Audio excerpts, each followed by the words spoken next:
ಇವತ್ತು ಮಾನ್ಯ ಶಾಸಕರ ನೇತೃತ್ವದಲ್ಲಿ ಮಾನ್ಯ ಜಿಲ್ಲಾ ಉಸ್ತುವಾರಿ ಸಚಿವರು ರಾಮನಗರ ನಗರಕ್ಕೆ ಒಂದು ವಿಶೇಷವಾದಂಥ ಕೊಡುಗೆಯನ್ನು ಕೊಟ್ಟು ನಗರದ ಎಲ್ಲ ಜನರು ಕೂಡ ಬಸ್ಗಳಲ್ಲಿ ಸುಮಾರು ನಗರ ಬೆಳೆದಿದೆ. 3 ಕಿಲೋಮೀಟ್ರ್ 4 ಕಿಲೋಮೀಟ್ರ್ ವ್ಯಾಪ್ತಿ 5 ಕಿಲೋಮೀಟ್ರ್ ವ್ಯಾಪ್ತಿ ಬೆಳೆದಿದೆ. ಹಾಗಾಗಿ ನಗರಸಭೆಯವರಿಗೆ ಪ್ರಾರಂಭ ಮಾಡಿರೋದ್ರಿಂದ ಇವತ್ತು ಎಲ್ಲ ನಾಗರಿಕರಿಗೆ ಮತ್ತು ಹಿರಿಯ ನಾಗರಿಕರಿಗೆ, ಮಹಿಳೆಯರಿಗೆ, ವಿದ್ಯಾರ್ಥಿ ಸಮುದಾಯಕ್ಕೆ ಸಂಪೂರ್ಣವಾಗಿ ಅನುಕೂಲ ಆಗಿದೆ. ಸೊ ಬಹಳಷ್ಟು ದಿನದಿಂದ ಮಾಡಬೇಕಾಗಿತ್ತು, ಯಾರೂ ಗಮನ ಹರಿಸಿರಲಿಲ್ಲ. ಮಾನ್ಯ ಶಾಸಕರ ನೇತೃತ್ವದಲ್ಲಿ ಇವತ್ತು ನಮ್ಮ ಸರ್ಕಾರ ಮಾಡಿದೆ. ಅದೆಲ್ಲವೂ ಸುಮ್ಮನೆ ಗಾಳಿ ಸುದ್ದಿಗಳು.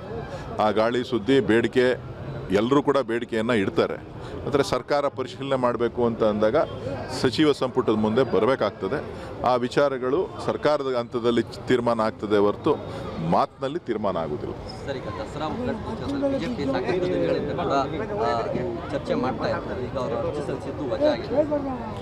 ನೋಡಿ,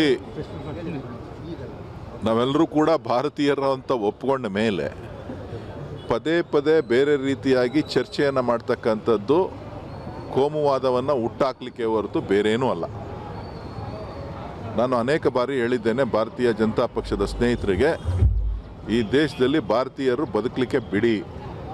ಭಾರತೀಯರನ್ನ ಭಾರತವನ್ನು ಯಾರು ವಿರೋಧಿಸ್ತಾರೆ ಅವರ ಪರವಾಗಿ, ಅವರ ವಿರೋಧವನ್ನು ನಾವ್ಯಾರೂ ಅವ್ರ ಪರವಾಗಿ ಇಲ್ಲ.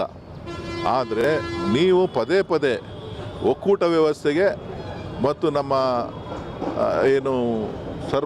ಧರ್ಮದ ವಿಚಾರವನ್ನು, ಬಸವಣ್ಣವರ ನಾಯಕತ್ವವನ್ನು ನೀವೇನು ಹೇಳ್ತೀರಿ, ಅಂಬೇಡ್ಕರ್ ಅವರ ಅನುಯಾಯಿಗಳಂತ ಏನು ಹೇಳ್ತೀರಿ, ನಾವು ಸಂವಿಧಾನದ ಬಗ್ಗೆ ಗೌರವ ಇದೆ ಅಂತ ಏನು ಹೇಳ್ತೀರಿ, ಅದಕ್ಕೆ ಭದ್ರಾಗಿ ನಾವು ನಡೆಯತಕ್ಕಂಥ ಒಂದು ಪರಿಪಾಠವನ್ನು ಬೆಳೆಸ್ಕೊಂಡು ರಾಜ್ಯಕ್ಕೆ ಯಾವುದೇ ರೀತಿಯ ಧಕ್ಕೆ ಆಗದೆ ಅಂತ ರೀತಿಯಲ್ಲಿ ನೀವು ನೋಡ್ಕೊಳ್ಳಿ ಅಂತೇಳಿ ನಾನು ಮನವಿಯನ್ನು ಮಾಡ್ತೇನೆ.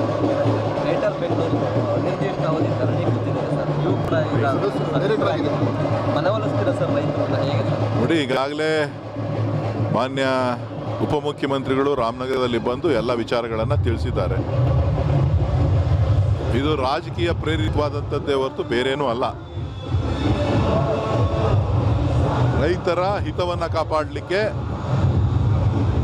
ಸರ್ಕಾರ ಮತ್ತು ಡಿ.ಕೆ. ಶಿವಕುಮಾರ್ ಅವರು ಮತ್ತು ಶಾಸಕರಂಥ ಬಾಲಕೃಷ್ಣರವರು ನಾವೆಲ್ಲ ಭದ್ರಾಗಿದ್ದೇವೆ. ಕೆಲವರು ರಾಜಕೀಯನೇ ಮಾಡಬೇಕು ಅಂತ ಅಂದಾಗ ಅವರಿಗೆ ಉತ್ತರ ಕೊಡಲಿಕ್ಕೆ ಕಷ್ಟ ಆಗ್ತದೆ.